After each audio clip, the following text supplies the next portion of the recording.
Hey folks, it's Darrell with the Back 40 broadcast, Wednesday every week, this time, meeting you right where you are to support you in creating your second half as your best half. And I just am laughing this morning. I just think it's so funny that whatever the subject is going to be for the day, I get to be the first one to get to embrace it and take it on.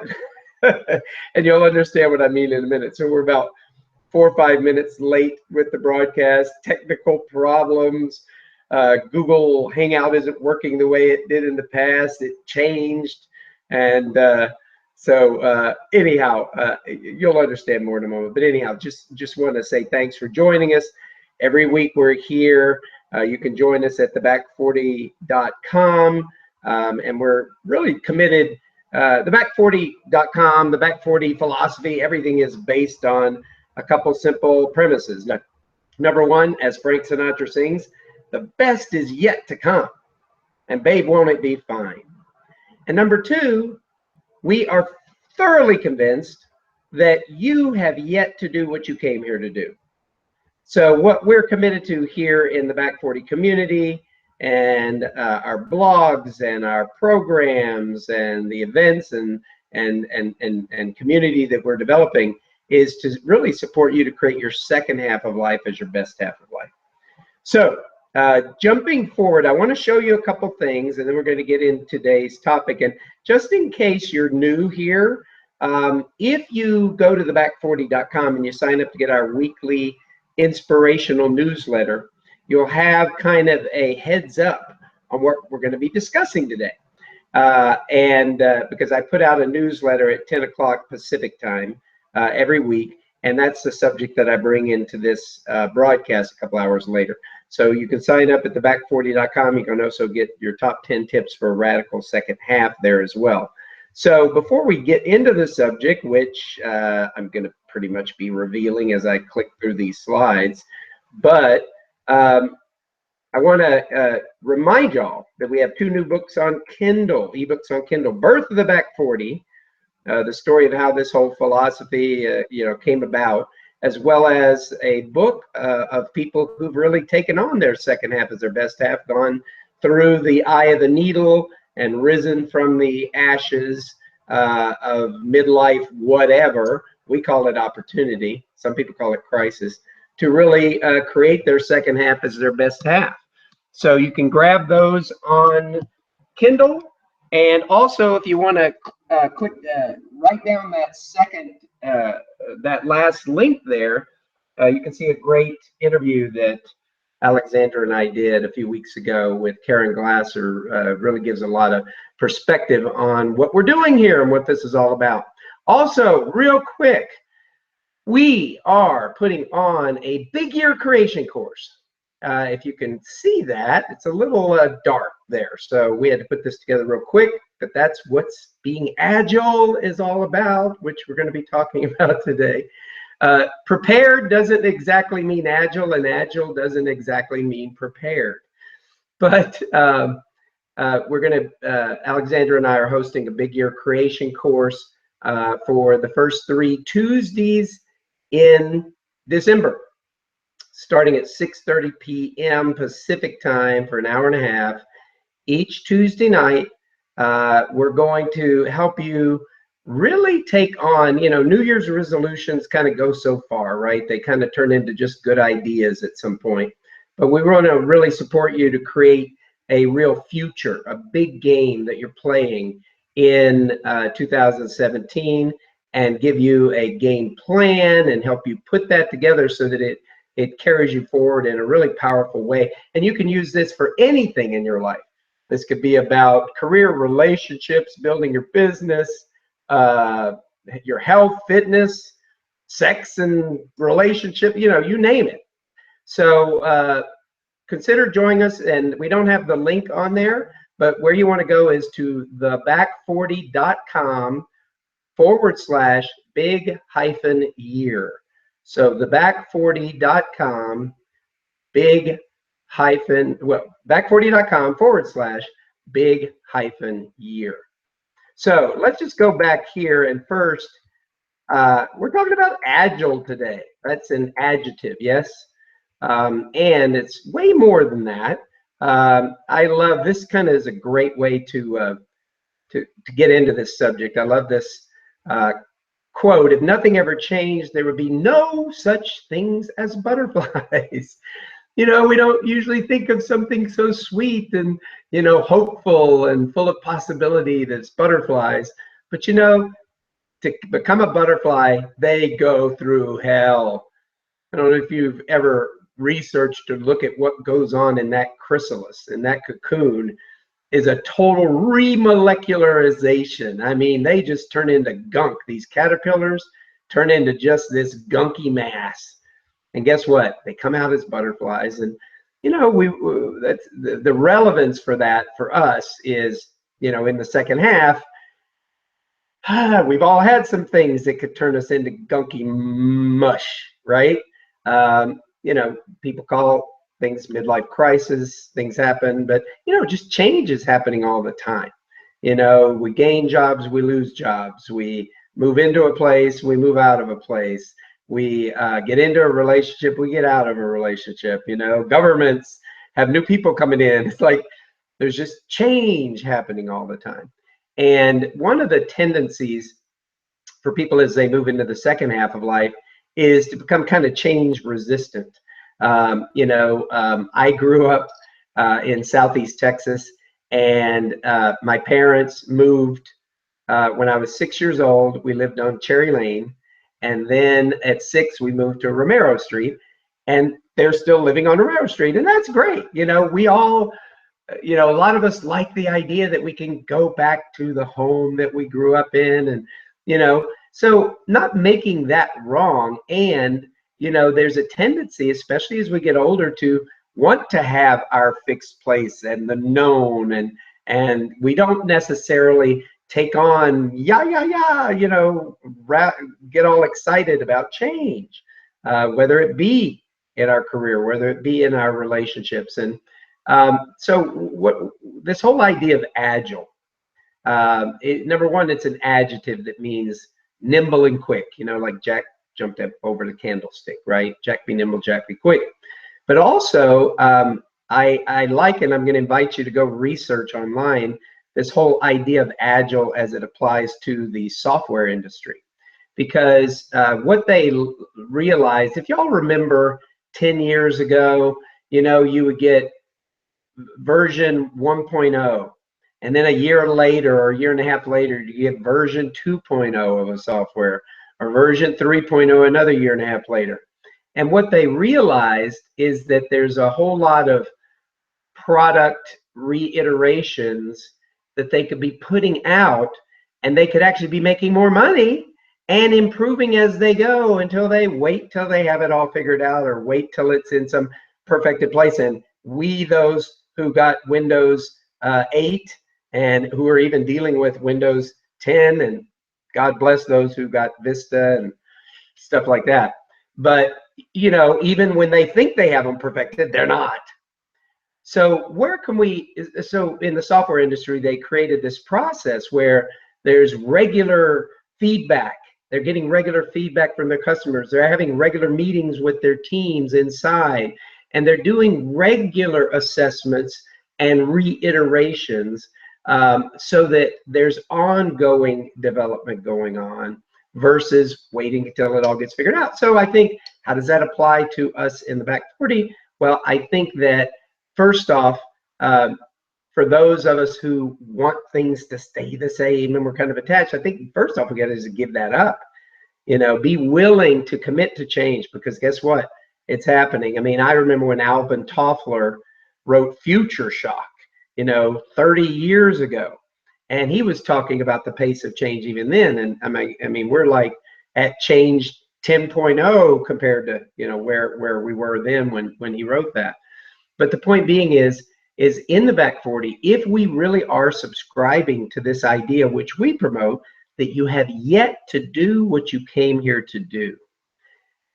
If you have yet to do what you came here to do, no matter what you've done before, I mean, look, we have tons of people in our community that have done amazing things, and yet are operating from the premise that they have yet to do what they came here to do. And if that's the case, it takes being nimble. It takes adapting to change. It takes being willing to take on change and to have an agility to be able to reinvent, reassess, come up with reiterations in the process, waiting until we got it perfected. You know, like those of you who are going to write a book one day, guess what? Get started today. You know, come up with your first iteration of it by next week, as opposed to this idea that many of us in the second half can operate from, like, I got to understand it all first, or know it all first, or I won't look good, or, you know, maybe I'll look bad, I'll fail, all that stuff. That's what we really take on in this community here, is shifting our mindset to really be able to play. If you look at 20-year-olds, 25-year-olds, they haven't, you know, been around enough to be scared of anything or not looking good or failing. You know, they're just trying this and trying that. And we want to empower ourselves with that same kind of agility. So here's a few thoughts for us today. Let's see here. So interesting ideas. You know, look, life's full of change. Jobs, relationships, living spaces, business ups and downs, governments, the weather. It's like, you know, I just wrote a blog for a partner in Louisiana, one of our partner blog partners. She does guest blogs for us, and her name is Melinda, and she and her mom and everyone in the surrounding area of central Louisiana, including my aunt and cousin, were drowned out a few months ago whenever the rains came so strong. It didn't get as much media coverage, but it was as bad as anything that had happened in Katrina.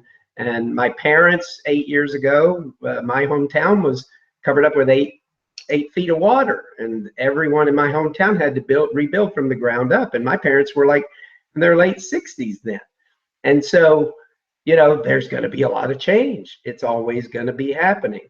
So again, as I said, this agile software development process, frequent reassessment, adaptation of plans. I think 2 steps that we really have to take is, first, to commit to embrace change, you know, versus resist it, because resisting it just, you know, it's a slow death. Change will win, okay? And we can be like a little kindergartner holding on to our parents' leg and not wanting to go into kindergarten for the first day, but guess what? Kindergarten will win, right? And then embodying this concept of Agile. And again, I'm not in the software field. I can't say that I understand everything about how this works, but I love the idea of it and how it applies to our lives, as to how can we adapt, reinvent, you know, take on change and come up, just like with the software developers, come up with better product, come up with better versions of ourselves, as, you know, change is always going to be coming about. So here's a game. If you're into games, and we always like to create a Back 40 play game for the week, you know, look at places, or, you know, look at various elements in your life where change is happening. Okay, it might be easier to say, find those areas where change isn't happening, okay, and eliminate those. There will be a very short list. But if you look at the places in life where change is happening, and get a buddy to play with. You won't do this on your own. This is like most things in life. It's a good idea, just like resolutions. They're a good idea until we really team up with each other and take on that some real change is going to happen, or we're really going to play a game. So find a buddy, so you get out of your mind. Like I said, you know, when I was growing up, my dad used to say, "Are you out of your mind?" And it's like, now I realize that's a good thing. That's a good thing to have to be out of your mind, because your mind is going to limit you and constrict what's possible for you. So share with each other those areas of your life where there is change afoot, and commit to embrace and take on an experiment or a new approach, even a new context within which to hold it all. Do you know this idea, if you've ever heard of it, context is king, right? So in other words, something can happen. Someone can lose their job. And if they're operating inside of a context and they've been playing a game that, you know what, I have bigger self-expression inside of me. I need to be with organizations and people where I can really make a difference and really express my voice and really play big. Well, guess what? Losing their job is a great thing. And it totally shifts, just shifting the context in which an event, which is the content, shifting the context totally shifts how that content is perceived. So, you know, we may talk about that in another Back 40 broadcast. Follow up with your buddy. Well, first, go do these things. You know, commit to embrace and take on an experiment, a new approach, or a new context, and then go implement them. And then follow up with your buddy and share, post what you see on the Facebook community, because we always like to hear, and we always like to hear your comments on, you know, how these broadcasts are sitting with you. Are you getting value out of them? Send us an email at theback40.com. Get on the Facebook page, the Back 40. Shout out to us. Let us know what you're getting out of this. And here's a final quote to wrap up with here is our good friend Bill Gates. You know, it says success today, and again, a lot of people will think business success, right? But the thing is, whether it's relationships or it's health or anything in your life that could be changing, it requires agility. It requires a drive to constantly rethink your health, rethink your relationships, reinvigorate your relationships, reinvigorate your business, reinvent yourself. And again, just to remind y'all, if that sounds like a game you want to play, that kind of reinvention, we invite you to join us in December for the first 3 Tuesdays, 6:30 p.m. Pacific time, an hour and a half for the first 3 Tuesdays. Oh, and we also give you a 30-minute one-on-one session in January. Once you put this plan into place, we actually give you a 30-minute one-on-one session with either Alexander or myself, and we're going to really take on creating 2017 as the big year. So if you want to play with us, please do, and I will put on our wonderful, if you haven't really listened to this music, oops, I went too far. If you haven't really listened to this music, I'm going to leave it on a little bit longer today. And let's see, am I doing this? Hold on 1 second. From current slide. Okay, y'all get to see me doing my Agile stuff back here. So I'm going to play, Paul Hoffman has a great song that really embodies what we're about here in the Back 40. I want to thank y'all for being here again. Come back again next week. We look forward to playing with you, and go sign up for our 3 webinar series in December at theback40.com/big-year. Theback40.com /big-year. Have a great week, and we will be seeing you soon.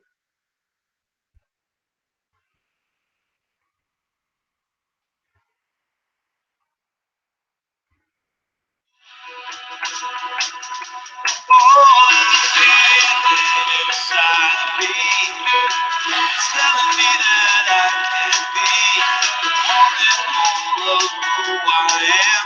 So promises again. Open up to the past in me. It's a cold surprise that's calling me to wake up to what I want to be. It's my time to claim my destiny. It's time to let go and ready to fly.